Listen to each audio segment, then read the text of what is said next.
Hi guys, ngayong araw ay magluluto pala ako ng sinigang na hipon sa rice cooker. So, ganito lang po yun guys. Mamaya ko na pala i-reveal yung technique dito kasi merong technique dito guys. Kailangan po ito ng eksperto kasi feeling ko, malalaman naman yan pag sumabog ng rice cooker ay masusunog yung bahay. So, kailangan natin maghanda ng maraming tubig sa mga CR natin para anumang mangyari ay safety first. So, ayan guys, nilulunod ka na pala yung sibuyas. Kasi yan naman talagang dapat ang una, sibuyas, mamaya ang kamatis. So, hindi na pala ako gumagamit ng labanos guys kasi feeling ko ito yung nagpabaho sa aking kilikili. So, ang ingredients ko po ang ginagamit ay sibuyas, kamatis, kangkong, sitaw, talong, patis, at saka sinigang mix na hipon. So, ayan guys. Nilulunod ko na pala yung kamatis. At saka takpan ko ulit para maya kumukulo ulit. Ilulunod ko na yung ayan guys, i-flip-flex ko na pala yung mga ingredients ko, sinigang mix, patis. So pag kumukulo na guys, ilulunod ko yung hipon na malalaki. So ayan guys, ito po yung technique guys. Isang tinidor at saka ipasok dyan at saka ipatungan ng mabibigat na bagay para hindi ma-cool down yung rice cooker. Yun po yung technique guys. Pero kailangan pa rin ng experto guys kasi pag sumabog yun, yung bahay nyo, ubos talaga, walang matitira. Kaya maghanda rin kayo ng maraming tubig.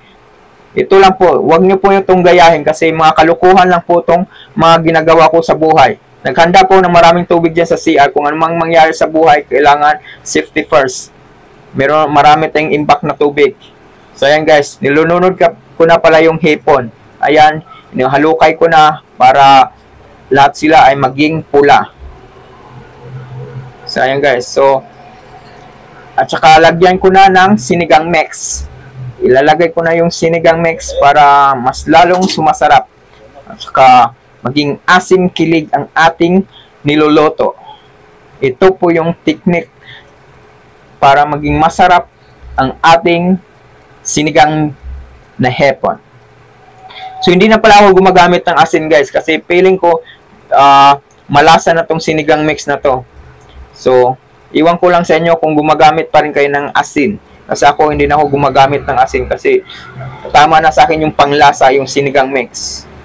Complete recipe na yan. Merong magic salt na yata yan kasi napantay na yung lasa. So, yan guys. So, ilulunod ko na rin yung patis para pag kumukulo, doon, kumakalat na yung sarap. Ganito po yung pagluto ng sinigang na hipon.